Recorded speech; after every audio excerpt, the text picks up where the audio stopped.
সংক্ষিপ্ত পরিসরে আমি যেই বিষয়টি আপনাদের কাছে পেশ করার জন্য ইচ্ছা পোষণ করেছি তা হলো একজন ব্যক্তি সে তার ব্যক্তিগত জীবনে কিভাবে ক্ষয়ক্ষতি থেকে বেঁচে যেতে পারে। তার মানে তার অনেক সিদ্ধান্ত, অনেক কাজের সে ইচ্ছা করে কল্যাণের জন্য, ভালোর জন্য, কিন্তু তাতে দেখা যায় সে লাভবান হতে পারে না, লস লেগে যায়, সম্পর্ক টিকে না। বন্ধুত্বের সাথে, আত্মীয়তার সাথে, বৈবাহিক সম্পর্ক, বহুভাবে যাকে বিশ্বাস করত দেখা যাচ্ছে যে সেই তার সাথে প্রতারণা করেছে। কোনো একটা কিনতে গেলে সেখানে তার লস লেগে যায়, কোনো একটা বানাতে গেলে সেখানে তার ভুল হয়ে যায়। মানে এক কথায় একজন মুসলিম দেখা যায় পদে পদে অনেক বড় বড় কাজে তার ভুল প্রমাণিত হয়, সে ক্ষয়ক্ষতি হয় বা ক্ষতিগ্রস্ত হয়। কিভাবে একজন ব্যক্তি তার জীবনে ক্ষয়ক্ষতি থেকে বাঁচতে না পারলেও তার নেকি ঘাটতি হবে না, পরকাল ঠিক থাকবে, আল্লাহ সুবহানাহু ওয়া তাআলার কাছে সে ক্ষতির মাধ্যমেও নেকি পাবে, সেই রাস্তাটা কি আল্লাহ আমাদেরকে সেটা শিক্ষা দিয়েছেন। আর তা হলো রাসূলুল্লাহ সাল্লাল্লাহু আলাইহি ওয়াসাল্লামের মাধ্যমে আমাদেরকে জানানো হয়েছে যে একজন ব্যক্তি যেই কোনো গুরুত্বপূর্ণ সিদ্ধান্ত নেয়ার আগে সে যেন আল্লাহ সুবহানাহু ওয়া তাআলার কাছে সেই কাজের কল্যাণ কামনা করে নেয় এবং আল্লাহর কাছ থেকে যেন সে আগে থেকেই সাহায্য সহযোগিতা চেয়ে নেয় যে আল্লাহ এই কাজটি যদি আমার জন্য কল্যাণকর হয় তাহলে যেন কাজটা আমার জন্য সহজ হয়, আর যদি এই কাজটা আমার জন্য অকল্যাণকর হয় আল্লাহ তুমি তোমার পক্ষ থেকে আমাকে বাধা প্রদান করো যাতে এই কাজ আমি করতে না পারি। এটাকে বলা হয় ইস্তেখারা। হাদিসের ভাষায় এই শব্দ আসছে ইস্তেখারা এবং এর জন্য পদ্ধতিও বলা হয়েছে। আর বলা হয়েছে এর জন্য 2 রাকাত সালাত আদায় করতে, যেহেতু সালাত মানে নামাজের সাথে এর সম্পর্ক রয়েছে, তাই ফোকাহাবিদগণ পরবর্তীতে এই নামাজকে সালাতুল ইস্তেখারা বলে, সাহায্য কামনা বা কল্যাণ কামনার নামাজ। ইনশাআল্লাহুল আজিজ আজকের খুতবায় সেই বিষয়টি তুলে ধরা হবে এবং তাতে উল্লেখ করা হবে এর পদ্ধতি কি, কখন আপনি সেই সালাত আদায় করবেন, কিভাবে সে দোয়াটা পড়বেন। এবং এই সম্পর্কে আমাদের সমাজে কিছু ভুল চিন্তা মানুষ পোষণ করে, কিছু ভ্রান্তির মধ্যে আছে, সেগুলোর খণ্ডন নিয়ে কিছু কথা আজকে থাকবে ইনশাল্লাহ। তো সালাতুল ইস্তেখারা এটা এমন একটা নামাজ, কোরআন এবং হাদিস দ্বারা যত সালাতের প্রমাণ আছে তার মধ্যে এটি একটি, সালাতুল ইস্তেখারা। কারণ এই শব্দটা সরাসরি হাদিসে এসছে। যদিও মুসলিম সমাজে অধিকাংশ মুসলিমরা এই সালাতুল ইস্তেখারা বা ইস্তেখারার দোয়া আল্লাহর কাছে করে না। তারা এত গাফেল যে সে কয়েক কোটি টাকা খরচ করে একটা ব্যবসা খুলেছে, কত টাকা খরচ করে সে একটা বাড়ি বানাচ্ছে, কত টাকা খরচ করে সে একটা প্রতিষ্ঠান করতেছে, একটা জায়গা কিনতেছে। তারপরে তার থেকেও সেন্সিটিভ বিষয় হচ্ছে বিবাহ শাদীর ক্ষেত্রে, যে একটা মেয়েকে সে কোন পরিবারে বিয়ে করবে বা কোন পরিবারে সে বিয়ে দেবে, এই ধরনের অবস্থাতে সে অনেক বেশি পেরেশানির মধ্যে পড়ে থাকে। এই বিষয়গুলো দেখা যাচ্ছে যে সে চাচ্ছে যে আমি এখানে ক্ষতিগ্রস্ত না হই, আমার মেয়ের শ্বশুর বাড়িটা যেন ভালো হয়, একটা ভালো ছেলের সাথে যেন তার সম্পর্ক হয়, ছেলে চাচ্ছে আমি যেন একটা ভালো মেয়েকে বিয়ে করতে পারি, এটা অনেক বড় সিদ্ধান্তের ব্যাপার। তারপরে একটা জায়গা, কোথায় আপনি জায়গা কিনবেন, এতগুলো টাকা খরচ করে আপনি কিনতেছেন, আপনার প্রতিবেশীটা কেমন হবে, এই সব কিছু আপনি চিন্তা করেন, ভাবেন। কিন্তু আল্লাহ সুবহানাহু ওয়া তাআলা বলতেছেন এই ধরনের যত বড় বড় ক্রিটিক্যাল বা যত কঠিন সিদ্ধান্তগুলো আছে তা নেয়ার আগে অন্তত মুসলিম যেন তার রবের কাছে একটু বলে যে আল্লাহ আমার এই কাজটি কি কল্যাণকর হবে কি অকল্যাণ হবে, তুমি তোমার পক্ষ থেকে একটা দিক নির্দেশনা দেখাও। এটা ছিল এই সালাত। কিন্তু মানুষ দেখা যাচ্ছে যে সব ক্ষেত্রে নিজের সিদ্ধান্তে কাজ করে ফেলতেছে। ওই অমুক ব্যবসায় এত টাকা ইনভেস্ট করে দিয়েছে, অমুক মেয়েকে বিয়ে করে নিয়ে আসছে, অমুক পুকুর খনন করেছে, মানে যত বড় বড় কাজগুলো আছে দুনিয়ার কাজগুলো সে সব করে ফেলতেছে, কিন্তু কারো কাছ থেকে পরামর্শও নেয় না, আর সালাতুল ইস্তেখারাও পড়ে না, মানে আল্লাহর কাছে যে একটু সাহায্য চেয়ে নেবে সেটাও সে করে না। ফলশ্রুতিতে কি হয়, দেখা যায় সে পুকুরে মাছ চাষ করেছে, মাছ মরে সব সাফ, কারণ সে জানে না। পরবর্তীতে তাকে হয়তো কেউ বলে তুমি আগে একটু পরামর্শ নিয়ে নিতা, তখন বাবা আসে, চাচা আসে, দাদা আসে, পাশের বাড়ির এক্সপার্ট, যিনি মাছ চাষে এক্সপার্ট, সে তখন আসে, তার আগে তার খবর থাকে না। যখন আপনার মাছ মরে সাফ হয়ে যাবে, তখন উপদেষ্টা মণ্ডলী অনেকেই পুকুর পাড়ে এসে হাই আফসোস করবে আর আপনারে বলবে যে আমি তো আমাকে আগেই জিজ্ঞেস করতাম। মানে আপনাকে কষ্টের উপর আর একটু লবণের ছিটা মারবে। এটা হচ্ছে আমাদের সমাজের অবস্থা। বিয়ে শাদী করে ফেলেছেন, এখন এনে দেখেন বউ তো টিকটক করে, তখন আপনি হাই হুতাশ করবেন। এমন ছেলের কাছে বিয়ে দিয়েছেন ভালো বলে, দেখেন ছেলে তো নেশা করে, তো এখন আর তো কিছু করার নাই, এখন এই সম্পর্ক ভাঙতে হবে, আপনার লস তো লেগে গেছে। কিন্তু মুসলিমরা আল্লাহ সুবহানাহু ওয়া তাআলার কাছে সাহায্যও চায় না, আর কারো কাছে পরামর্শও নেয় না। এটা হচ্ছে তার ক্ষতির সবথেকে বড় একটা মাধ্যম। তা থেকে দেখা যায়, যেহেতু সে আল্লাহর কাছে সাহায্য চায়নি, আবার কারো কাছ থেকে পরামর্শ নেয়নি, ক্ষতি তো হয়েছে, ক্ষতির মাধ্যমে তার যে নেকিটা হতো সেই নেকিটা পর্যন্ত সে পায়নি। কেননা কারণ সে আল্লাহর কাছে সাহায্য চেয়ে এই কাজটা করেনি। যদি আল্লাহর কাছ থেকে সাহায্য চেয়ে এই কাজটা করত, তার ক্ষতি হলেও সে আল্লাহর কাছ থেকে নেকি পেত, কারণ এটি ইসলামের বিধান। সে সেই নেকি থেকেও মাহরুম। এই জন্য এটার গুরুত্ব অত্যন্ত বেশি। যদিও কিছু লোককে আমরা শুনেছি তারা ইস্তেখারা করে, কোন ক্ষেত্রে? ওই শুধুমাত্র বিয়ে শাদীর ক্ষেত্রে। কে করে? ওই মেয়ে যার বিয়ে হবে, ওই ছেলে যার বিয়ে সে করবে, ওই একদিনের জন্য, ওই একটা বিষয়ের জন্য হয়তো এক সময় 2 রাকাত নামাজ পড়ে সে ইস্তেখারা করে আল্লাহর কাছে, তারপরে তার লাইফের কোনো সিদ্ধান্তের ক্ষেত্রে সে আল্লাহকে আর স্মরণ করে না, ভুলে যায় না। এটা শুধু বিয়ের ক্ষেত্রে নয়, হাদিসের শব্দগুলো যেটা আসছে ইনশাল্লাহ এক একটা শব্দের ব্যাখ্যা করে আমি আপনাকে বোঝাবো যে এটা কতটা গুরুত্বপূর্ণ। তো ইস্তেখারা এটা একটা সালাত বা একটা দোয়া, যেটা আমাদেরকে শিক্ষা দেওয়া হয়েছে। রাসূলুল্লাহ সাল্লাল্লাহু আলাইহি ওয়াসাল্লামের পক্ষ থেকে যে হাদিসটা আসছে, এটা অত্যন্ত গুরুত্বের সাথে আমাদেরকে শোনানো হয়েছে। এই ইস্তেখারার পরিচয় কি সে সম্পর্কে আসি। যেমনটা বলেছি, হাদিসে এর শব্দ আসছে আল ইস্তেখারাত। ইস্তেখারা যেই কোনো শব্দের শুরুতে, কোরআনে হাদিসের অনেক শব্দ আসছে, যেমন আপনাকে আপনার পরিচিত শব্দ দিয়ে বুঝি, পানি চাওয়ার সালাত, সে সালাতকে কি বলে আরবি ভাষায়? ইস্তিসকা। কি বলে? ইস্তিসকা। এখানে দেখেন চিন্তা আছে, তারপরে এখানে হচ্ছে ইস্তেখারা, এখানেও চিন্তা আছে। আরেকটা হচ্ছে ইস্তেগফার, কয় না যে তুমি ইস্তেগফার করো আল্লাহর কাছে। ইস্তেগফার মানে কি? ক্ষমা চাওয়া। তো গুফরান থেকে ইস্তিগফার, ওইখানেও চিন্তা আছে। তাহলে যেই কোনো শব্দের শুরুতে যদি চিন্তা দিয়ে শুরু হয়, এটা হচ্ছে তলবের অর্থ রাখে। মানে যদি পানির ক্ষেত্রে চিন্তা আসে, তাহলে পানি তলবের অর্থে আসবে। যদি জারফুকের ক্ষেত্রে চিন্তা আসে, তাহলে এটা জারফুক তলবের ক্ষেত্রে আসবে। যখন কথা এই পর্যন্ত চলে আসছে, একটা হাদিসের শব্দের একটা ভুল আপনাদেরকে সংশোধন করে দিই। রাসূলুল্লাহ সাল্লাল্লাহু আলাইহি ওয়াসাল্লাম বলেছেন যে আমার উম্মতের 70,000 লোক বিনা হিসেবে বিনা শাস্তিতে জান্নাতে যাবে। কত হাজার? 70,000 লোক, যাদেরকে আল্লাহ কিছু জিজ্ঞেসই করবে না, মানে শাস্তিও নাই বিচারও নাই, বিনা বিচারে বিনা শাস্তিতে তাদেরকে আল্লাহ জান্নাত দিয়ে দিবেন। 70,000 লোক। কিল আমান হুম ইয়া রাসূলুল্লাহ, তারা কারা? সাহাবীরা বলতেছেন আমরাই হব। পরবর্তীতে রাসূল সাল্লাল্লাহু আলাইহি ওয়াসাল্লাম বলছেন তারা হলো হোম লা ইয়াস্তারকুন। দেখেন এখানে রুকিয়ার শব্দের মধ্যে ইস্তিসকা চিন্তা আসছে। লা ইয়াস্তারকুন ওয়ালা ইয়াক্তাউন ওয়ালা ইয়াতাতাইয়ারুন ওয়া আলা রাব্বিহিম ইয়াতাওয়াক্কালুন।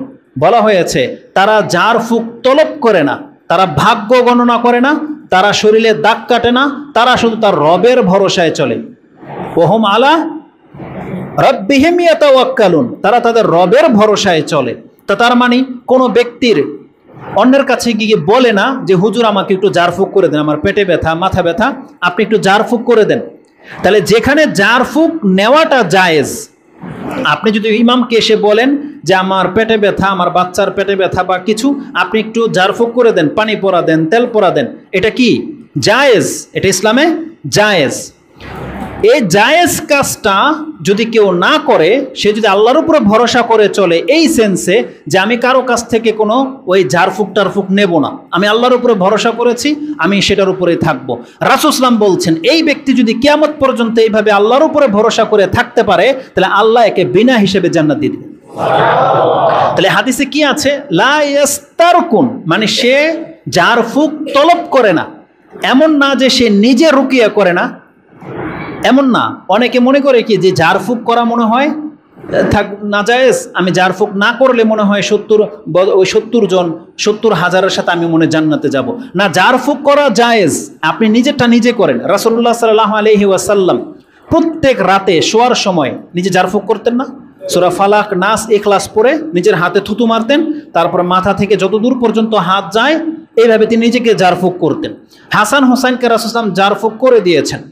রাসূল সাল্লাল্লাহু আলাইহি ওয়াসাল্লাম যখন একেবারে শেষ বয়সে পৌঁছে গেছেন, আর কিছুদিন পরে মরে যাবেন, মানে অসুস্থ, চরম অসুস্থ, তিনি তার জবান লাড়তে পারতেছেন না। আয়েশা রাদিয়াল্লাহু তাআলা আনহা বলেন যে আমি নিজে সূরা ফালাক, নাস, ইখলাস পড়ে আমি রাসূলের হাতে থুতু মারলাম। মানে আয়েশা রাদিয়াল্লাহু তাআলা আনহার নিজের হাতে নয়, কেন? যে আমার হাতের চেয়ে রাসূলুল্লাহ সাল্লাল্লাহু আলাইহি ওয়াসাল্লামের হাত বেশি বরকত।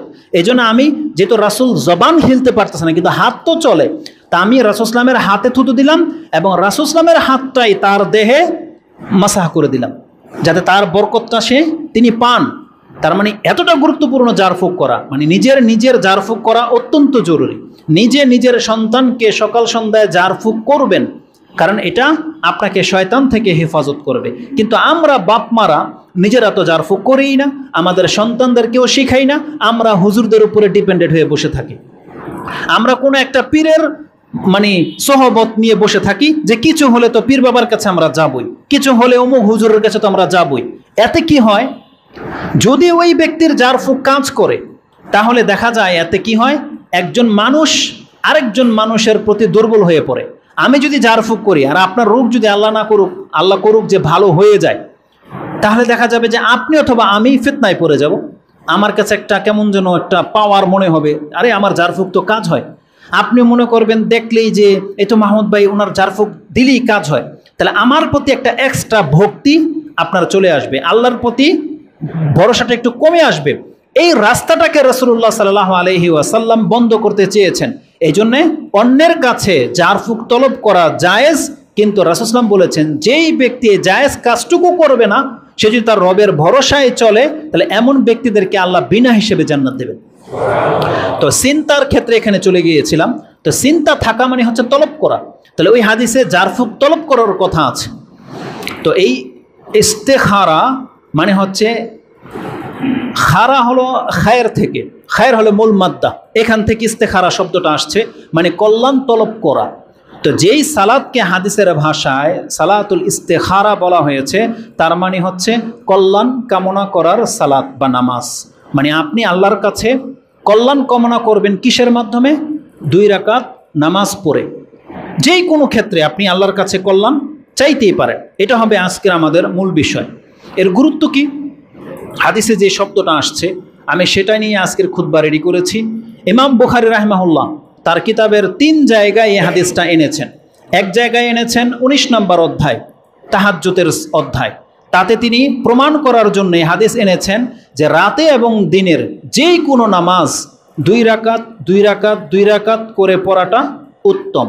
আপনার কথাগুলো ভালো করে মনে রাখেন। তাহাজ্জুদের অধ্যায় হাদিস নাম্বার হচ্ছে 1162, মানে 1162, এবং এই হাদিসটা আপনি আরেক জায়গায় ইমাম বুখারী রাহিমাহুল্লাহ উল্লেখ করেছেন, যেটা হচ্ছে কিতাবুদ দোয়া, মানে দোয়ার অধ্যায় 48 নম্বর পড়বে। সেটা হচ্ছে আর দোয়া ইনদাল ইস্তেখারা, ইস্তেখারার সময় আপনি কি দোয়া পড়বেন সেখানে এনেছেন। হাদিস হচ্ছে 6382, 63-82তে পেয়ে যাবেন। জাবের বিন আব্দুল্লাহ রাদিয়াল্লাহু তাআলা আনহু তিনি বলেন, কালা কানা রাসূলুল্লাহ সাল্লাল্লাহু আলাইহি ওয়াসাল্লাম ইউআল্লিমুনাল ইস্তেখারাতা ফিল উমুরি কুল্লিহা কামা ইউআল্লিমুনা সূরাতা মিনাল কোরআন। রাসূলুল্লাহ সাল্লাল্লাহু আলাইহি ওয়াসাল্লাম আমাদেরকে যেভাবে কোরআনের সূরা শিক্ষা দিতেন, সূরা ফাতিহা, সূরা বাকারা, সূরা ফালাক, সূরা নাস, যত গুরুত্বের সাথে আমাদেরকে শিক্ষা দিয়েছেন, এই ইস্তেখারার দোয়াটাও আমাদেরকে অতটা গুরুত্বের সাথে শিক্ষা দিয়েছেন। এবং তিনি বলেছেন, ইয়াকুল ইজা হাম্মা আহাদুকুম বিল আমর ফালিয়ারকা রাকাতাইনি সুম্মা ইয়াকুল, তোমাদের মধ্যে কোনো ব্যক্তি যদি কোনো একটা কাজের সিদ্ধান্ত নেও যে আমি এই কাজটা করব, বড় ধরনের কোনো একটা কাজ, যেমনটা বলেছি উদাহরণ দিয়েছি, আপনি একটা বাড়ি করবেন, কোথায় জায়গাটা নেবেন, একজন দেখাচ্ছে এই জায়গা, আরেকজন দেখাচ্ছে না এই জায়গা, কোনটা আমার জন্য কল্যাণ হবে, এটা একটা বড় কাজ, কারণ অনেকগুলো টাকার ব্যাপার। কার সাথে আপনি সম্পর্ক করবেন, আপনি কোন চাকরিটা নেবেন, একাধিক চাকরির অফারে আসছে, বা কী ধরনের ব্যবসা করলে আমার জন্য উপকার হবে, কার সাথে আমি সম্পর্কটা করব। এইভাবে যত রকমের দিকগুলো আছে, যেখানে দুইটা পথ আপনার জন্য খোলা। আপনি চাইলে সৌদি আরবে যেতে পারেন, আপনি চাইলে দুবাইও যেতে পারেন। আপনি কোন রাষ্ট্রে যাবেন এটা একটা চিন্তার বিষয়। দুই জায়গায় কাজের অফার আছে। এক জায়গায় হয়তো বেতন কম, কিন্তু আরেক জায়গায় হয়তো ফ্যাসিলিটি বেশি। বেতন কম হলেও ফ্যাসিলিটি বেশি, আরেক জায়গায় বেতন বেশি কিন্তু সুযোগ সুবিধা কম। এই ধরনের দোটানার যে বিষয়গুলো আছে, যেই কোনো সিদ্ধান্ত নেওয়ার আগে আপনি একবার আল্লাহর কাছে ইস্তেখারা করে নেন যে আল্লাহ, আমি এই কাজটা করতে চাচ্ছি, বা আমি দুবাই না গিয়ে সৌদি আরবে যেতে চাচ্ছি, যদিও বেতন একটু কম, কিন্তু ফ্যাসিলিটিটা কি, যে আমি সৌদি আরবে গেলে কোনো না কোনোভাবে তো আমি উমরা করতে পারবো, আমি তো হজও করতে পারবো। এটা নিয়ে আপনি সৌদি আরবটা বেছে নিলেন এবং আপনি আল্লাহর কাছে যেন বলতেছেন, আল্লাহ, আমি সৌদি আরবে যাওয়ার ইচ্ছা করেছি, এখন এটা যাওয়া যদি আমার জন্য কল্যাণকর হয় তাহলে তুমি আমাকে যাওয়াটা সহজ করে দাও এবং বরকত দাও। আর যদি সৌদি আরবে যাওয়াটা এটা আমার জন্য ক্ষতি হয়ে থাকে, যে আমি হয়তো সৌদি আরবে গিয়ে টিকতে পারবো না, কফিল ভালো পড়বে না, আবার আমাকে দেশে ব্যাক করে আসতে হবে, তার চাইতে হয়তো দুবাই ভালো, সেখানে গিয়ে আমি ফ্রিভাবে ব্যবসা করতে পারবো, এটা যদি ভালো হয় তাহলে আল্লাহ যেখানে আমার কল্যাণ আছে তুমি আমাকে সেই জায়গায় নেয়ার ব্যবস্থা করে দাও। রাসূল সাল্লাল্লাহু আলাইহি ওয়াসাল্লাম বলেছেন, এইভাবে যতগুলো গুরুত্বপূর্ণ বিষয়ের সিদ্ধান্ত আপনি নিয়ে থাকেন তার আগে আপনি 2 রাকাত সালাত আদায় করে নেন। ফালিয়ারকা রাকাতাইনি মিন গায়রিল ফরিদাতি, তবে সেটা যেন ফরজ সালাত না হয়। যেমন আপনি ফজরের সালাতে আসছেন, ভাবলেন যে আমি তো কালকে ঢাকা যাব, তো যাব কি যাব না, ফজরের নামাজে নিয়তটা করে দোয়াটা করে নিই, এটা চলবে না। কারণ ফজরের নামাজ আপনাকে পড়তেই হবে, ফরজ। মিন গায়রিল ফরিদা, রাসূলুল্লাহ বলছেন ফরজ নামাজ এটা চলবে না, বরং ফরজ নামাজ ছাড়া অতিরিক্ত কোন নামাজে আপনি আল্লাহর সামনে দাঁড়িয়ে 2 রাকাত সালাত আদায় করেন, করে তারপরে আপনি আল্লাহর কাছে বলেন, ইয়াকুল আল্লাহুম্মা ইন্নী আস্তাখিরুকা বিইলমিকা ওয়া আস্তাকদিরুকা বিকুদরাতিকা ওয়া আসআলুকা মিন ফাদলিকাল আযীম। একটা দোয়া আছে, রাসূলুল্লাহ বলেছেন তুমি এই দোয়াটা করো। এই দোয়ার অর্থ ব্যাখ্যা একটু পরে আমরা বলবো, আমি শুধু এখানে গুরুত্বটা বোঝানোর জন্য আপনাকে হাদিসের এই টুকরাটুকু পড়লাম। সেটা কি, রাসূলুল্লাহ সাল্লাল্লাহু আলাইহি ওয়াসাল্লাম আমাদেরকে কোরআনের আয়াত যেভাবে শিক্ষা দিতেন, তিনি ইস্তেখারার দোয়াটাও এইভাবে আমাদেরকে শিখিয়েছেন। এটা কে বলতেছে?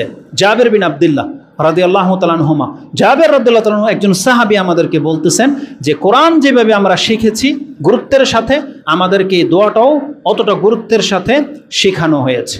তো একজন ব্যক্তির যত গুরুত্বপূর্ণ কাজ হোক না কেন, তাকে 2 রাকাত সালাত আদায় করে আল্লাহর কাছে কল্যাণ কামনাটা করা উচিত। আপনি হয়তো এটা জানেন যে আল্লাহ সুবহানাহু ওয়া তাআলাও কিন্তু কোরআনে ইঙ্গিত করেই দিয়েছেন যে কোনো ব্যক্তি যদি আল্লাহর কাছে সাহায্য পেতে চায় বা কামিয়াব হতে চায়, সে যেন ধৈর্য ধারণ করে এবং সালাত আদায় করে। সালাতের মাধ্যমে, ধৈর্যের মাধ্যমে যেন আল্লাহর কাছে সে সাহায্য কামনা করে। সূরা বাকারাতে 2 জায়গায় আছে, যেমন আপনি 45-46 নম্বর আয়াতে পেয়ে যাবেন এবং আপনি পেয়ে যাবেন 153 নম্বর আয়াতে। সূরা বাকারাতে আল্লাহ কি বলেছেন? ইয়া আইয়ুহাল্লাযীনা আমানুস্তাঈনু বিস-সাবরি ওয়াস-সালাহ ইন্নাল্লাহা মা'আস সাবিরিন। হে ঈমানদাররা, তোমরা ধৈর্যের মাধ্যমে এবং সালাতের মাধ্যমে আল্লাহর কাছে সাহায্য কামনা করো। তার মানে আল্লাহ এখানে সালাতটাকে একটা মাধ্যম বানিয়েছেন, নামাজটাকে একটা মাধ্যম বানিয়েছেন যে তুমি নামাজে আমাকে ডাকো, আমার কাছে সাহায্য চাও। তার মানে একজন ব্যক্তি ধৈর্য ধারণ করে থাকবে ততক্ষণ পর্যন্ত আল্লাহর সাহায্যের সেই হকদার, সে হক রাখে যে আল্লাহ তাকে সাহায্য করবে। আবার একজন ব্যক্তি যখন নামাজে দাঁড়ায়, সে যতক্ষণ নামাজে দাঁড়াবে আল্লাহর কাছে বলতে থাকবে, তাহলে এই নামাজের মাধ্যমে সে আল্লাহর কাছে সাহায্য পেতে পারে। তাহলে এখানে রাসূলুল্লাহ সাল্লাল্লাহু আলাইহি ওয়াসাল্লাম আমাদেরকে শিক্ষা দিচ্ছেন যে সে যেন 2 রাকাত সালাত আদায় করে, তারপরে যেন আল্লাহর কাছে ইস্তেখারা করে। এই মর্মে আরও বেশ কিছু দিক রয়েছে। কেননা আল্লাহ সুবহানাহু ওয়া তাআলা আমাদেরকে সৃষ্টি করেছেন এবং তিনি আমাদের ফিতরত সম্পর্কে জানেন। আমরা মানুষরা যদি আল্লাহর কাছে সাহায্য না চেয়ে এই কাজগুলো করি বা কারো কাছে পরামর্শ না নিয়ে যদি করি, আমাদের দ্বারা ভুল হতে পারে। কেননা মানুষের স্বভাব হলো, মানুষ খুব তাড়াহুড়া করে সিদ্ধান্ত নিয়ে নেয়। মানুষ কি করে, নিজের ভালো চাইতে গিয়ে অমঙ্গল, ক্ষতিটা চেয়ে নেয়। এর বহু উদাহরণ থাকতে পারে, বহু উদাহরণ। আল্লাহ সুবহানাহু ওয়া তাআলা কোরআনে এবং রাসূলুল্লাহ সাল্লাল্লাহু আলাইহি ওয়াসাল্লাম আমাদেরকে হাদিসে শিক্ষা দিয়েছেন যে তুমি বিয়ের ক্ষেত্রে দিনদার মেয়েকে প্রাধান্য দেবে। মেয়ের বাবাকে বলেছে তুমি যদি দিনদার কোনো ছেলে পেয়ে যাও তাহলে তোমার মেয়েটাকে দিনদার ছেলের কাছে বিয়ে দাও, এতে কল্যাণ আছে। এটা আমাদেরকে শিক্ষা দেওয়া হয়েছে। কিন্তু মানুষ, মেয়ের বাবা ভাবে যে আমার মেয়েটা তো একটু শান্তিতে থাকা দরকার, একটু পয়সাওয়ালা দেখে সামর্থ্যবান ছেলের কাছে যদি বিয়ে না দিই, তো আমার মেয়েকে খাওয়াবে কি? সে তার মেয়ের ভালো চাইতে গিয়ে কিভাবে অমঙ্গল চেয়ে ফেলে, ক্ষতি চেয়ে ফেলে। তখন সে যখন কোনো পয়সাওয়ালা ছেলের কাছে বিয়ে দেয়, তখন দেখা যায় যে এই ছেলে অন্য মেয়ের সাথে সম্পর্ক আছে, এ নামাজই পড়ে না, এ নেশা করে, নাইট ক্লাবে থাকে বা রাতে বাসায় ফিরে না, বহু রকমের সমস্যা দেখা দেয়। আবার যে মেয়েটা দিনদার না, সুন্দর, পয়সা, বাবার পয়সা দেখে বিয়ে করেছেন, সে দেখা যাবে যে সারাক্ষণ টিকটকে ব্যস্ত, মোবাইল নিয়ে ব্যস্ত, দেখা যাবে যে অন্য অন্য অন্য তার বয়ফ্রেন্ড রয়েছে। আল্লাহ না করুক কারোর সাথে হয়তো নাই, কিন্তু সে ধর্ম না জানার কারণে সব থেকে বড় ত্রুটি যেটা, সেটা হচ্ছে সে নামাজ পড়ে না। কিন্তু মুশকিল কি জানেন? মুশকিল হচ্ছে আমাদের কাছে বেনামাজি কোনো অপরাধই না। ছেলে ভাবে না যে আমার ওয়াইফ যে নামাজ পড়ে না, এটা আবার কিসের অপরাধ।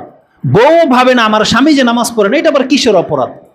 একজন ব্যক্তি দাঁড়িয়ে প্রস্রাব করলে যত বড় অপরাধী তাকে ভাবা হয়, বেনামাজি কি তত বড় অপরাধী ভাবা হয়? একটা নেশাখোরকে যত বড় অপরাধী পাপী আপনি ভাবেন, একটা বেনামাজি কি আপনি তত বড় পাপী ভাবেন? ভাবেন না। কারণ একজন ছেলে নেশা করে, জেনা করে, আপনার কাছে এটা পাপ, জানলে আপনার মেয়ে বিয়ে দিবেন না। কিন্তু বিয়ের ক্ষেত্রে একবারও জিজ্ঞেস করেন না যে ছেলেটা নামাজ পড়ে কি পড়ে না, কারণ ওটা আপনার কাছে কোনো পাপই না। তো একজন দিনদার মেয়ে না হলে ওকে দিয়ে আপনি কোনোদিন নামাজ পড়াইতে পারবেন না, ওকে দিয়ে কোনোদিন পর্দা করাইতে পারবেন না, পর্দা করাইতে পারবেন না। আপনার সামনে হয়তো সে পর্দা করবে, আপনি গেলে পর্দা খুলে দেবে, ছাদে উঠে যাবে, যখন তখন বেরিয়ে যাবে, কোন একটা বাহানায় মার্কেটে যাবে, আপনি ঠিকই রাখতে পারবেন না। তো প্রথম কথা হচ্ছে যে দিনকে প্রাধান্য না দিলে সেই ক্ষতিগুলো হবে। তো মানুষ ভালো চাইতে গেলে মন্দ চেয়ে ফেলে। তারপরে দোয়ার ক্ষেত্রে অনেক তাড়াহুড়া মানুষ করে, অনেক তাড়াহুড়া করে। আমরা দেখেছি আমাদের কাছে, জানেন, আমাদেরকে মানে এমনভাবে মানুষ কথা বলে, যখন আমরা একটা বক্তব্য দেই, মানুষ বক্তব্য না বুঝলে ওই বক্তব্য দিয়ে আমাদেরকে ব্ল্যাকমেল করে, বলতেছে আপনি না বক্তব্যে বলেছেন যে দোয়া দিয়ে সব হয়, তাহলে আমি তো আল্লাহর কাছে চাচ্ছি, আল্লাহ ওই ছেলেটাকে আমার দরকার, আল্লাহ দেয় না। তো ছেলে বলতেছে আমার তো ওই মেয়েটাকেই দরকার, তো হচ্ছে না তো বিয়ে। গত 2 দিন আগে এক মহিলা এরকম তর্ক করতেছে, তার স্বামীর সাথে ডিভোর্স হয়ে গেছে, স্বামী তাকে নেবে না। সে বলতেছে আপনি বলেছেন না যে দোয়া করলে সব হয়, তকদির পর্যন্ত চেঞ্জ হয়ে যায়, তা আল্লাহ কি পারে না আমার ওই আগের স্বামীর অন্তরটাকে একটু গলায় দিতে? এইভাবে বলতেছে।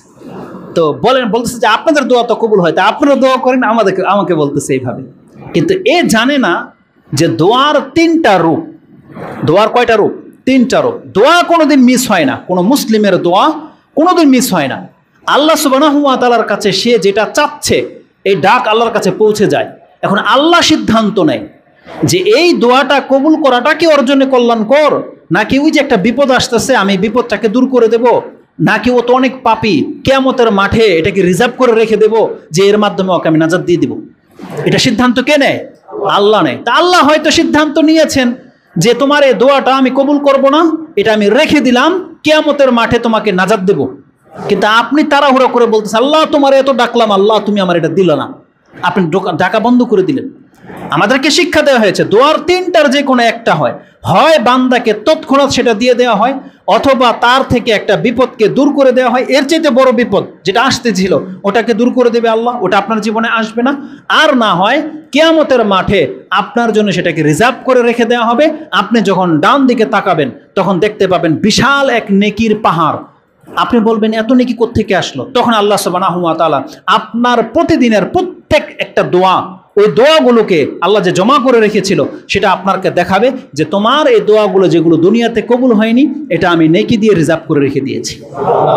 কিন্তু এটা মুসলিম জানে না, মুসলিম শিখতেই চায় না তার ধর্ম কি, সে মন্তব্য করে দিয়ে বসে থাকে। না, এটা মোটেও কাম্য নয় যে মানুষ ভালো চাইতে গিয়ে নিজের ক্ষতি চেয়ে ফেলে। কোরআনে চমৎকার একটা আয়াতও রয়েছে, যেটা আপনি সূরা বনী ইসরাইল 17 নম্বর সূরা ইসরা তার 11 নম্বর আয়াতে পেয়ে যাবেন। আল্লাহ বলছেন ওয়ায়াদউল ইনসানু বিশাররি দুআআহু বিল খায়র ওয়া কানাল ইনসানু আজুলা। নিশ্চয় মানুষ যেভাবে ভালো চায়, মানুষ চাইতে চাইতে নিজের জন্য কল্যাণ অকল্যাণগুলো চায়। আল্লাহ বলতে চাচ্ছেন এটা ইয়াদউল ইনসানা বিশাররি দুআআহু বিল খায়র, যেভাবে মানুষ কল্যাণকামী, মানুষ চাইতে চাইতে অকল্যাণের দিকেও হাঁটে, অকল্যাণ কিছু চেয়ে ফেলে। কেন? আল্লাহ বলছেন কানাল ইনসানু আজুলা, কারণ মানুষ অত্যন্ত তাড়াহুড়া প্রবণ, মানুষ সব ক্ষেত্রে খুব বেশি তাড়াহুড়া করে। তাহলে আমাদের এটা ত্রুটি যে আমরা তাড়াহুড়া করি, আমরা সঠিক সিদ্ধান্ত নিতে পারি না। এই জন্য আল্লাহ সুবহানাহু ওয়া তাআলা আমাদেরকে বলেছেন যে না, তোমরা সিদ্ধান্তের সাথে কাজ করো এবং আল্লাহর কাছে সাহায্য চেয়ে কাজ করো। কোরআনের আরেকটা আয়াতে আল্লাহ সুবহানাহু ওয়া তাআলা যেটা বলেছেন যে আমরা জানি না কিসে কল্যাণ আছে কিসে অকল্যাণ আছে, এটা আমরা জানি না। কোরআনের কথা আয়াতটা এইভাবে আছে, যেটা আপনি সূরা বাকারার 2 নম্বর সূরার 216 নম্বরে পেয়ে যাবেন। আল্লাহ বলছেন, কুতিবা আলাইকুমুল কিতালু ওয়া হুয়া কুরহুল লাকুম, আমি তোমাদের উপরে জিহাদকে লিপিবদ্ধ করে দিয়েছি, ফরজ করে দিয়েছি। আমি জানি তোমরা জিহাদকে অপছন্দ করো। আল্লাহ কি বলেছেন? কুতিবা আলাইকুমুল কিতাল ওয়া হুয়া কুরহুল লাকুম, আর এটা তোমাদের কাছে অপছন্দনীয়, এটা আমি জানি। আল্লাহ সুবহানাহু ওয়া তাআলা তারপরে একটা মূলনীতি বলতেছেন, আসা আন তাকরাহু শাইআন ওয়া হুয়া খায়রুল লাকুম ওয়া আসা আন তুহিব্বু শাইআন ওয়া হুয়া শাররুল লাকুম ওয়াল্লাহু ইয়ালামু ওয়া আনতুম লা তা'লামুন। আল্লাহ বলতেছেন, কতক বিষয় আছে বান্দা তুমি অপছন্দ করো, কিন্তু এটা তোমার জন্য অনেক বেশি কল্যাণ।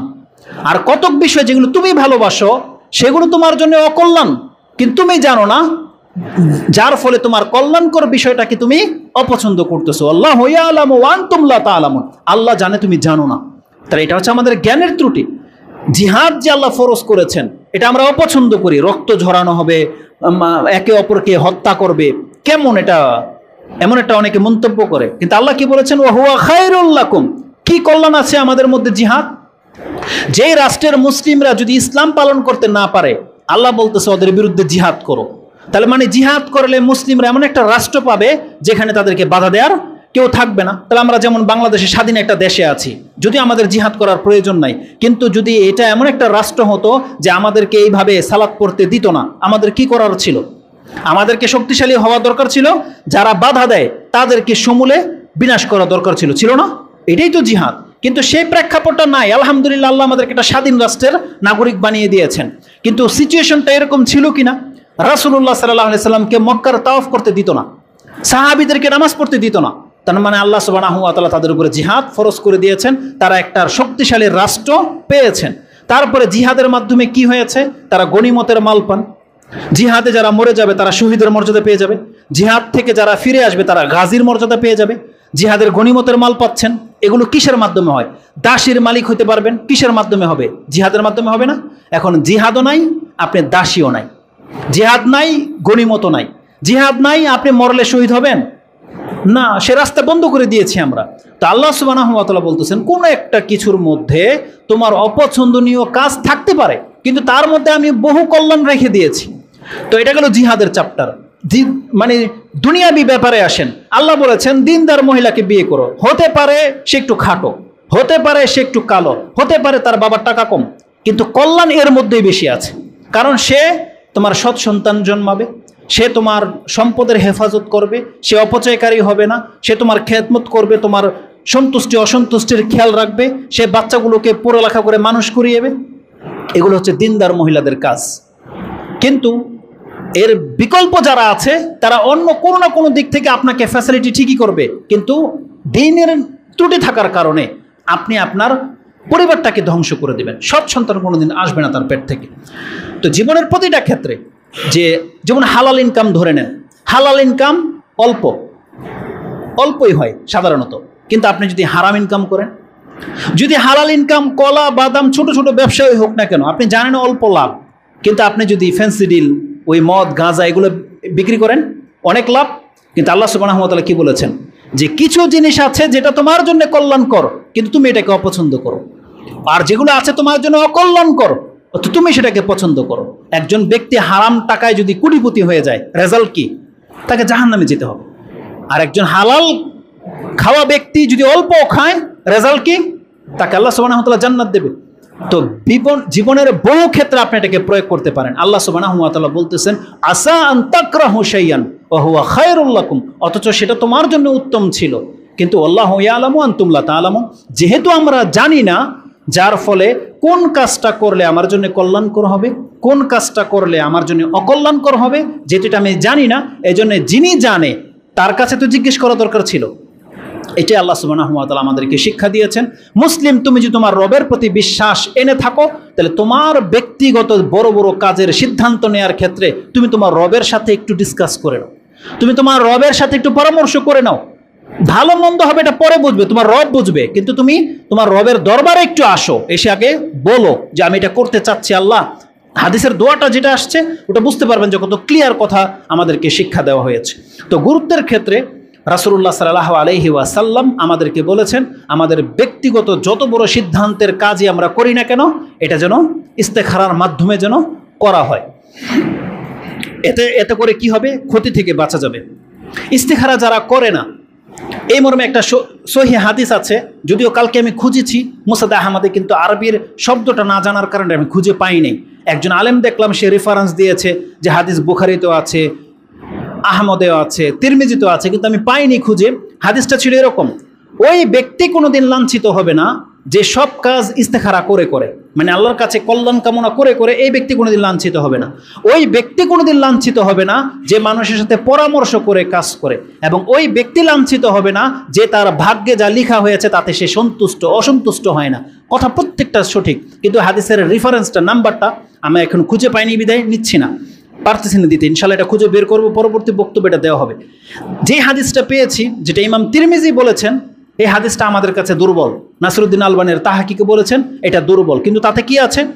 আন সাদ কালা কালা রাসূলুল্লাহ সাল্লাল্লাহু আলাইহি ওয়াসাল্লাম মিন সাদাতি ইবনে আদম রিদাহু বিমা কাদাল্লাহু লাহু। একজন ব্যক্তির সৌভাগ্যবান হওয়ার নমুনা হলো আল্লাহ তার উপরে যেই তাকদির ফয়সালা করে দিয়েছে সে সন্তুষ্ট হয়ে যাওয়া, যে আল্লাহ আমাকে যেইভাবে রেখেছে এতে আমি সন্তুষ্ট।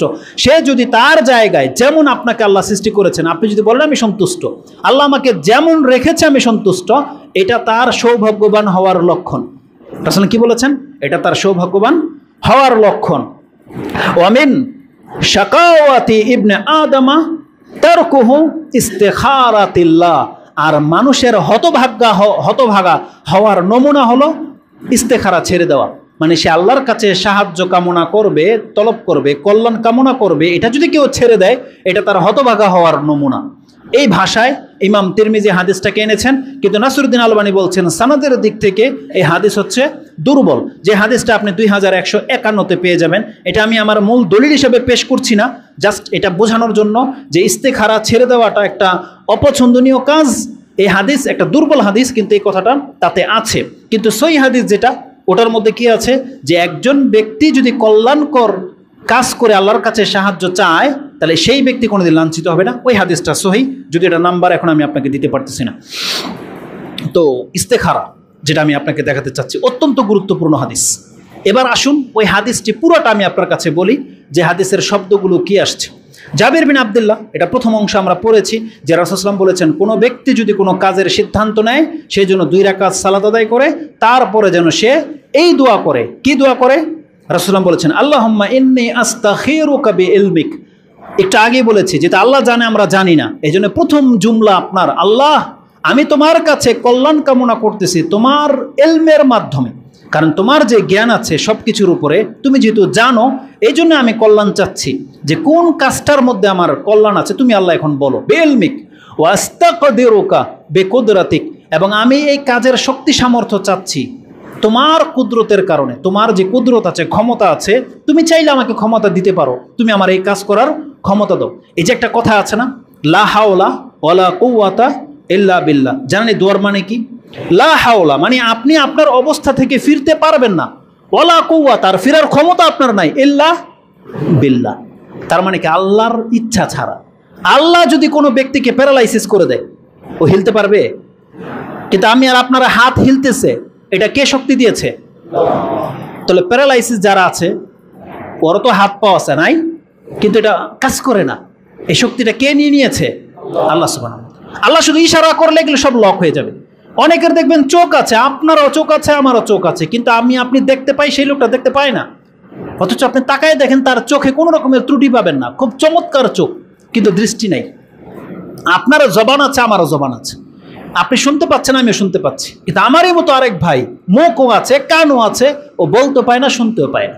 এই জন্যে আল্লাহ সুবহানাহু ওয়া তাআলার ক্ষমতা, শক্তি আল্লাহর কাছ থেকে নিতে হবে। এটা কখন মনে হয়? যখন আমাদের একটা সচল জিনিস অচল হয়ে যায়, তখন মনে হয় যে আরে আল্লাহর ইচ্ছা ছাড়া তো কিছুই হয় না। কিন্তু সচল থাকতে আর এটা মনে লাগে না। তখন আমরা ভুলে যাই আল্লাহ সুবহানাহু ওয়া তাআলাকে, তখন অমুক দরবার তমুক দরবারে দৌড় ফারি। কিন্তু আল্লাহ সুবহানাহু ওয়া তাআলা যখন কোনো কিছুকে লক করে দেয় তখন মনে হয় যে এটা আল্লাহর ক্ষমতা, কিন্তু তার আগে আর মনে থাকে না। তো রাসূলুল্লাহ সাল্লাল্লাহু আলাইহি সাল্লাম বলেছে, তুমি আল্লাহর কাছে এই বলে সাহায্য কামনা করো, ওয়াস্তাকদিরুকা বিকুদরাতিকা ওয়াসআলুকা মিন ফাদলিকাল আযীম, আল্লাহ আমি তোমার কাছে মহা অনুগ্রহ চাচ্ছি, তোমার যে বিশাল অনুগ্রহের ভান্ডার আছে আল্লাহ তার থেকে আমি তোমার কাছে চাচ্ছি। ফাইন্নাকা তাকদিরু ওয়ালা আকদির, কারণ তুমি সক্ষম আল্লাহ আমি সক্ষম নই। ওয়া আনতা আলামু ওয়ালা আলামু, আর তুমি আল্লাহ সব জানো আমি জানি না। যার ফলে যে কাজটা আমি করতে চাচ্ছি, যে মেয়েকে বিয়ে করতে চাচ্ছি, যে ব্যবসা খুলতে যাচ্ছি, এটা ভালো হবে না মন্দ হবে আল্লাহ আমি জানি না, তুমি জানো। এটা আল্লাহর কাছে আপনি চাচ্ছেন। তারপর আপনি বলেন আল্লাহুম্মা ইন কুনতা তা'লামু আন্না হাযাল আমর, আল্লাহ তুমি যদি মনে করো এই যে কাজটা আমি করতে যাচ্ছি, সেটা বাড়ি বিক্রি হোক, বাড়ি কিনা হোক, ব্যবসা হোক, চাকরি হোক, যা হোক, এভরিথিং, শিক্ষাগত, এই কলেজে ভর্তি হবে না ওই কলেজে ভর্তি হবে, এই সাবজেক্ট নিয়ে পড়বো না ওই সাবজেক্ট নিয়ে পড়বো, যা কিছু আছে আপনি আল্লাহ সুবহানাহু ওয়া তাআলার কাছে বলতেছেন, আল্লাহ তুমি যদি মনে করো যে আমার এই কাজটা সঠিক, ইন কুনতা তা'লামু আন্না হাযাল আমর খায়রুল লি ফি দীনি, এটা আমার দিনের জন্য উপকার আসবে, আমি যদি এই কাজে জয়েন হই, এই ফ্যাক্টরিতে যদি আমি কাজে নেই, তাহলে আমি 5 ওয়াক্ত সালাত পড়তে পারবো, আমার সালাত মিস হবে না, আমি হালাল খেতে পারবো, আমাকে হারাম খেতে হবে না, হারাম কোনো কাজে অংশ নিতে হবে না। লিদিনী ওয়া মাআশি, এবং আমার দুনিয়াতে চলাফেরা করতে গেলে যেন আমার কোনো ব্যাঘাত না ঘটবে। ওয়া আকিবাতি আমরি, এবং আমার জীবনের প্রতিটা ক্ষেত্র যেন এটা কল্যাণকর হয়। তুমি যদি মনে করো আল্লাহ এই চাকরিটা, এই ব্যক্তি, এই বস্তু আমার জন্য কল্যাণকর হয়, এই স্থানটা যদি কল্যাণকর হয়, ফায়াসসিরহু লি, আল্লাহ ফাকতুরহু লি, এটা আমার তকদিরে আল্লাহ লিখে দাও। ওয়ায়াসসিরহু লি, এবং এই কাজটা করার জন্য আমার জন্য সহজ হয়। সুম্মা বারিক লি ফি, এবং এই কাজ করার পরে যেন আল্লাহ বরকত হয়, তুমি আমার বরকত দিয়ে দিও। তার মানে আপনি একটা মাছের বাগান, মাছের ঘের নিয়েছেন বা একটা বাগান নিয়েছেন, এটা একটা কাজ, আপনি আল্লাহর কাছে বলতেছেন আল্লাহ এই যে বাগানটা আমি নিলাম, এই মাছের চাষ করতেছি, এটা যদি আমার দিনের জন্য কল্যাণকর হয়, এমন না যে বাগানের পরিচর্যা করতে করতে আমার জোহর গেল আসর গেল, এমনটা যেন না হয়। এটা একটা বড় ফিতনা। সূর্য ডুবে যদি যায় আর আপনি আসর পড়েন না, ফিতনা না? এটা চরম ফিতনা। এবং আমার দুনিয়া যদি ধ্বংস হয়ে যায়, আমি 5 লাখ টাকা ইনভেস্ট করেছি, বাগান শেষে 1 লাখ টাকা আসলো না, এটা দুনিয়াবি ফিতনা। আর পরকাল যদি দেখা যায় যে আমার বাগান টিকাতে গেলে আমি যদি এখন হারামের সংস্পর্শে আসি, ফলের মধ্যে যদি আমি ফরমালিন মারি, তাহলে আমার পরকাল শেষ। তো এগুলো কোনোটাই যদি না হয়, তাহলে আল্লাহ ফাকদুরহু লি, এই বাগানটা আমার তাকদীরের মধ্যে লিখে দাও, এবং কি করো ওয়ায়াসসিরহু লি, এই কাজটা যেন আমি সহজে করতে পারি, বাগান যেন আমি খুব সহজে পরিচালনা করতে পারি, আল্লাহ তুমি আমার জন্য সহজ করো। ওয়া বারিক লি ফি, আর তুমি আমার এই বাগানে বরকত দিয়ে দাও। যদি এই 3টা দোয়া আপনি করেন, তার মানে আপনার কি লাগে? বাড়ির ক্ষেত্রেও তাই, শিক্ষার ক্ষেত্রে তাই, প্রতিষ্ঠানের ক্ষেত্রে তাই, স্ত্রীর ক্ষেত্রে তাই, স্বামীর ক্ষেত্রেও তাই, জীবনের প্রতিটা ক্ষেত্রে। ওয়াইন কুনতা তা'লামু আন্না হাযাল আমরু শাররুল লি ফি দীনি, আর তুমি যদি মনে করো আমার এই কাজটা আমার দিনের জন্য ক্ষতিকর হবে, আমার দিনের কোনো উপকারে আসবে না, তাহলে আল্লাহ তুমি আমার এই কাজ থেকে দূরে সরাই দাও। আকিবাতি আমরি আজিলিহি ওয়া আজিলিহি, এই জনমে এবং পরকালেও যদি এটা আমার কোনো ক্ষতির কারণ হয়ে থাকে, আল্লাহকে আপনি বলতেন ফাসরিফহু আন্নি ওয়াসরিফহু আনহু ওয়াসরিফনি আনহু, আল্লাহ আমাকে এ থেকে এবং ওকে আমার থেকে দূরে করো। তার মানে ওই জায়গাতেও আমার যেন যেতে না হয়, এবং আমাকে তুমি ওর কাছ থেকে দূরে করো, ওকে আমার কাছ থেকে দূরে করো, আমি যেন ওর কাছে না যাই, ও যেন আমার কাছে না আসতে পারে। বিষয়টা কেমন দেখেন, একটা মহিলা, উদাহরণ দিয়ে দিই, বিয়ের ক্ষেত্রে আপনি চাচ্ছেন, এই জানলেন যে মহিলা ভালো না, ঠিক আছে আমি আর বিয়ে করব না, কিন্তু ওই মহিলাদের ক্ষমতা এমন, শক্তি এমন, তাদের পক্ষে বলতেছেন তোকে বিয়ে করতেই হবে। হয় না এরকম সিচুয়েশন? এই জন্য আল্লাহর কাছে বলতেছেন ফাসরিফহু আন্নি ওয়াসরিফনি আনহু, ওকে আমার কাছ থেকে দূরে সরাও আর আমাকে ওর কাছ থেকে দূরে সরাও, যাতে এই সম্পর্কটা নাই হয়। আমেরিকাকে আমার কাছ থেকে দূরে সরাও, আমাকে আমেরিকা থেকে দূরে রাখো। এইভাবে মানে যেখানে অকল্যাণ সেখান থেকে আপনি দূরে থাকতে চাচ্ছেন।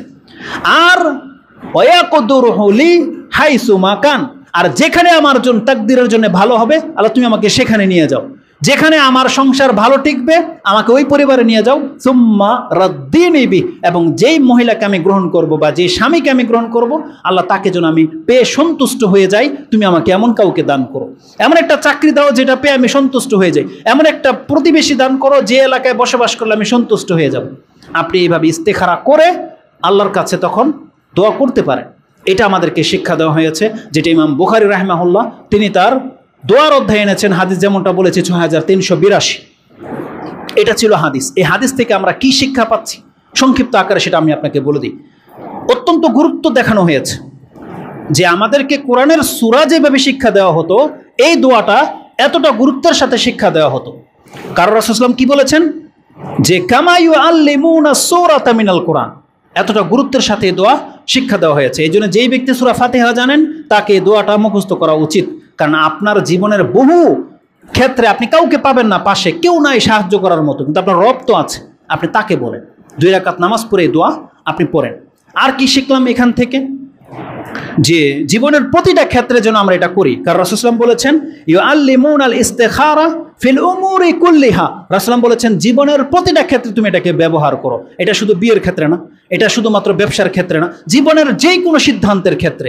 যারা বাসা ভাড়া নেবেন, আল্লাহ এই বাড়িটার মালিকটা ভালো হবে না ওই বাড়িটার ভালো হবে, ফ্যাসিলিটি কোনটার ভালো, কোনটায় গিয়ে আমি শান্তিতে টিকতে পারবো, এই ক্ষেত্রেও করতে পারেন। মানে দুনিয়ার যে কোনো ক্ষেত্রে। কিন্তু এটা আপনি এটা করবেন না যে আল্লাহ আজকে রাত্রে ঘুমাইলাম, কালকে ফজর পড়বো কি পড়বো না, তাহলে ইস্তেখারা করে ঘুমাই, এটা করবেন? এটা চলবে? বলেন। আপনি হজ ফরজ আর আপনি বলতেছেন আল্লাহ আমি হজ করবো কি করবো না একটু ইস্তেখারা করে নেই। যদি আল্লাহ হজ করাটা আমার জন্য কল্যাণ করে তাহলে করুন, আর না হলে করুন না, এরকম চলবে? ফরজ ইবাদতের ক্ষেত্রে এটা তো চলবে না, বরং সুন্নত নফল ইবাদতের ক্ষেত্রেও চলবে না। কেন? কারণ 2 রাকাত নফল পড়বেন, এর মধ্যে অকল্যাণ কিছু আছে? পুরাটাই কল্যাণ। আপনি একদিন সিয়াম রাখবেন, অকল্যাণ কিছু আছে? পুরাটাই কল্যাণ। তো যেটার মধ্যে সুনিশ্চিত কল্যাণ ওর ক্ষেত্রে ইস্তেখারা লাগে না, বরং ইস্তেখারা কোথায় লাগবে? যেটার মধ্যে কল্যাণ অকল্যাণ দুটোই আছে, যেটাতে লাভ লস দুটোই আছে, এটার মধ্যে আপনার ইস্তেখারা লাগবে। সেটা হচ্ছে দুনিয়াবি যে কোনো ক্ষেত্রে। ইবাদতের ক্ষেত্রে ইস্তেখারা লাগবে না, ইস্তেখারা চলবেই না। যে আপনি ইস্তেখারা করতেছেন যে আমি কি নামাজ পড়বো কি পড়বো না, চলবে ইস্তেখারা? না, চলবে না, এটা বাতিল, এটা চলবে না। তো জীবনের প্রতিটা ক্ষেত্রে আপনাকে ইস্তেখারা করতে হবে। আর এই হাদিসে আমরা কি পেলাম? ইস্তেখারা করার জন্য নিয়ম কি? রাসূল সাল্লাল্লাহু আলাইহি ওয়াসাল্লাম বলছেন ফালিয়ারকা রাকাতাইনে, তুমি অতিরিক্ত 2 রাকাত নামাজ পড়ো। সেটা যে কোনো ওয়াক্তে হতে পারে। যেমন এখনই যারা আসছেন, একটু আগে জুমার নামাজ শুরু হয় নাই, মসজিদ ফাঁকা ছিল, আপনি চাইলে 2 রাকাত নামাজ পড়ে ইস্তেখারা করতে পারতেন কোনো একটা কাজের জন্য। এখান থেকে ফ্রি গিয়েও করতে পারেন, রাতেও করতে পারেন, দুপুরেও করতে পারেন, যে কোনো সময় আপনি করতে পারেন। এটা রাসূল বলেছেন ফরজ ছাড়া, তার মানে যে কোনো নামাজ দিয়ে ইস্তেখারা করা যেতে পারে। এবং এর জন্য যে বিশেষ দোয়াটা আমাদেরকে শিক্ষা দেওয়া হয়েছে, সেই দোয়াটা একটু আগেই আমি আপনার কাছে পড়েছি। এখন আসুন, এই দোয়াটা আপনি পড়বেন কখন? এই দোয়াটা পড়বেন কখন? কেউ বলেছে নামাজের ভিতরেই জায়েজ, যেন আপনি 2 রাকাত নামাজ পড়তেছেন, তাহলে নামাজের ভিতরেই পড়েন।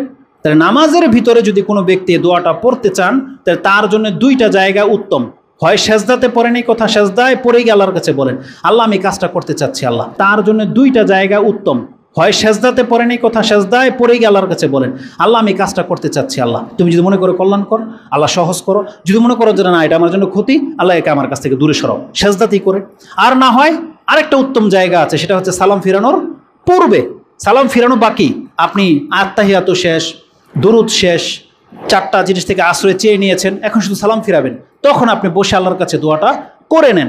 যারা বলেছে যে নামাজের ভিতরে করা যায়, তাদের দলিল হচ্ছে এই শব্দ, যেটা ইমাম আবু দাউদ কোট করেছেন। তাতে আছে 2 রাকাত সালাত পড়ো, ফালিয়ারকা রাকাতাইনি মিন গায়রিল ফরিদা ওয়ালিয়াকুল, আর সেজন্য এটা বলে। তার মানে রাসূল এখানে বলে নাই যে নামাজের পরে পড়ো, বরং বলছে নামাজ পড়ো আর এই দোয়া পড়ো। এই শব্দের কারণে অনেকে বলেছেন যেটা নামাজেই পড়া উচিত। আর যারা বলেছেন যে না, এই দোয়াটা পড়তে হবে নামাজের পরে, 2 রাকাত নামাজ পড়ে সালাম ফিরিয়ে দেন, এখন আপনি হাত তুলে আল্লাহর কাছে দোয়া করেন, এটা বেশি সঠিক বা বেশি গুরুত্ব রাখে। কেন? ইমাম বুখারী যে হাদিসটা কোট করেছেন তাতে কি আছে? ফালিয়ারকা রাকাতাইনে সুম্মা ইয়াকুল, সেজন্য 2 রাকাত সালাত পড়ে তারপরে যেন আল্লাহর কাছে এই দোয়াটা করে। তাহলে এই শব্দ দিয়ে যারা দলিল গ্রহণ করেছেন তারা বলেছেন যে না, আগে 2 রাকাত নামাজ পড়েন, সালাম ফিরিয়ে দিয়ে তখন হাত তুলে আপনি আল্লাহর কাছে দোয়া করেন। যদিও এখানে হাত তোলার কথা নাই, কিন্তু আমরা জানি যে কোনো ব্যক্তি যদি আল্লাহর কাছে হাত উঠায়, তাহলে আল্লাহ তার হাতটাকে খালি হাতে ফেরায় না। আর প্রচলিত যেটা আমরা বারবার বলে থাকি যে সম্মিলিত হাত তুলে মোনাজাত করা বেদাত, এটা হলো জামাতবদ্ধ, যেমন 5 ওয়াক্ত নামাজের পরে যেটা করা হয়, এটা ইসলামে নাই। কিন্তু আপনি ব্যক্তি পর্যায়ে আপনি আল্লাহর কাছে হাত তুলে দোয়া করবেন। আল্লাহ আপনার খালি হাত ফেরাবে না, একা নির্জনে কেউ নাই, আপনি হাত তুলে আল্লাহর কাছে দোয়া করেন। যেমন ওই যে এক ব্যক্তি সফরে ছিল, সেই ব্যক্তি ধুলোয় দূষরিত, লম্বা তুল ইয়াদি, তার লম্বা হাত আল্লাহর কাছে প্রসারিত করে দিয়ে ডাকতেছে ইয়া রব ইয়া রব। তখন আল্লাহ বলতেছে ওমাতামুহু হারাম ওমালবাসুহু হারাম ওগুদিয়া বিল হারাম ফাআন্না ইউস্তাজাবু লিযালিক। ওর দোয়াটা কেন কবুল হয় নাই সেই দিন? শুধুমাত্র হারাম খাওয়ার কারণে। আল্লাহ বলছে ও খায় হারাম, পান করে হারাম, পোশাকটা হারাম, ওর পুরো বডিটা হারাম, আমি আল্লাহ কি করে ওর দোয়া কবুল করব? শুধু এই কারণে আল্লাহ দোয়া কবুল করে নাই। কিন্তু ও যে হাত তুলে দোয়া করেছিল, এই হাদিসে সেটা প্রমাণ পাওয়া যায়। তাহলে হাত তোলার প্রমাণ আছে কোথায়? একা একা পার্সোনাল জায়গায়, ব্যক্তি পর্যায়ে। নফল সালাত পড়তেছেন, তাসবিহ তাহজ্জুদ শেষ, তারপর আপনি হাত তুলে দোয়া করেন, কেউ বাধা দেবে না। কিন্তু ইমাম সাহেবের সাথে জামাত শেষ, সালাম ফিরানোর পরে আপনি জিকির আজকার কিছুই করলেন না, আল্লাহুম্মা আমিন বিরহমাতিকা ইয়া রাহমার রাহিমিন, এটা মোনাজাত হইল না, মোনাজাতের কিছুই হইল না। আপনি কি বললেন, কি শুনলেন, কিছুই হইল না। আর এটা রাসূল সাল্লাল্লাহু আলাইহি ওয়াসাল্লামের সুন্নাহও নয়। এই জন্য আলেমরা বলতেছেন এটা বিদআত। কারণ এখানে নামাজের সালাম ফিরানোর পরে যদি আপনি সাথে সাথে মোনাজাত করেন, এখানে না হইল 10টা সুন্নতকে আপনি কবর দিয়ে দিয়েছেন। 10টা সুন্নত আমি যদি এখানে দাঁড়িয়ে বলি, যেটা আমাকে বলছে সময় শেষ, 10টা দোয়া আমি এখানে দাঁড়িয়ে আপনাকে বলতে পারি, যে দোয়াগুলো রাসূল সাল্লাল্লাহু আলাইহি ওয়াসাল্লাম সালাম ফিরানোর পরে পড়তেন। তারপরে আপনি চাইলে মোনাজাত করতে পারেন, হাত তুলে দোয়া করতে পারেন, কেউ বাধা দিয়ে ঠেকা রাখবে না। কোনো হুজুর এটা ফতোয়া দিবে না যে নামাজের পরে মোনাজাত করা বেদাত, বলবে না। কোনটাকে বেদাত বলে? যেটা আপনারা সমাজে প্রচলন করে নিয়েছেন, বানিয়ে নিয়েছেন, সেটাকে তারা বেদাত বলে। আলা কুল্লি হাল, তো যেই ব্যক্তি 2 রাকাত সালাত পড়বে, তারপরে হাত তুলে চাইলে সে আল্লাহর কাছে হাত তুলে দোয়া করবে, এই দোয়া করবে। ইস্তেখারার ফলাফল কি? এটা অত্যন্ত গুরুত্বপূর্ণ। অধিকাংশ মানুষ, যেই জন্য আজকের খুতবাটা আমি প্রস্তুত করেছি, এর আগে এই বক্তব্য আমি কখনো করিনি, আজকে আপনাদের জন্য প্রথম এটা আমি লিখেছি 1 সপ্তাহের মধ্যে। এর মধ্যে কিছু ত্রুটি থাকতে পারে, কারণ অনেক কিছু তো আছে, এগুলো আমাকে জড়ো করতে হবে।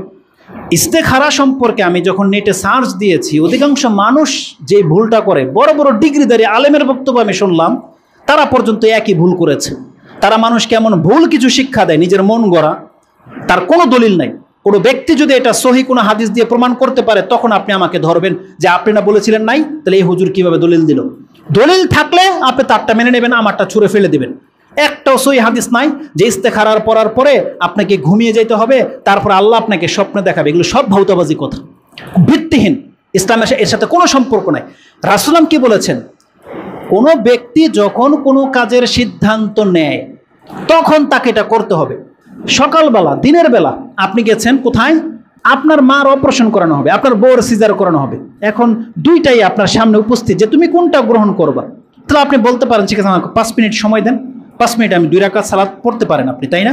আপনি যদি মনে করেন যে না আজকে না, আমি কালকে আসবো, কারণ রাতে গিয়ে আমাকে নামাজ পড়তে হবে, ঘুমাইতে হবে, যদি আমি স্বপ্নে দেখি তাইলে এটা, নাহলে এটা, এসে সময় আপনাকে দেবে। তখন এটা বেশি জরুরি যে আমি কি এই হসপিটালে এদেরকে দিয়ে সিজার করাবো, নাকি আমি নর্মাল ডেলিভারি কোথাও সেটা খুঁজবো। আপনি তখন ইস্তেখারা করেন, নাকি আপনি স্বপ্নে দেখার অপেক্ষায় থাকবেন? না, স্বপ্নের কথা কোনো হাদিসে আসে নাই, কোনো হাদিসে আসে নাই। এটা আমাদের এক শ্রেণীর হুজুরদের ব্যবসা। আপনাকে ধর্মের নামে তারা তামাশা করে, যে আপনি রাতের পরে শুয়ে যান, আপনাকে আল্লাহ স্বপ্নে দেখাবে। এটা স্বপ্নের ধর্ম, এর সাথে কোনো সম্পর্ক নাই ইস্তেখারার। ইস্তেখারা হলো জাস্ট আপনি একটা সিদ্ধান্ত নিয়েছেন যে আমি এই জায়গাটাই কিনবো, সিদ্ধান্ত হয়ে গেছে। এখন শুধু আল্লাহর কাছে আপনি বলতেছেন আল্লাহ এটা যেন কল্যাণকর হয়, তাহলে কাজটা যেন সহজ হয়, কল্যাণকর না হলে কোনোভাবে যেন এটা ডিসমিস হয়ে যায়। আলেমরা বলতেছেন ফলাফলটা আপনি কিভাবে বুঝবেন?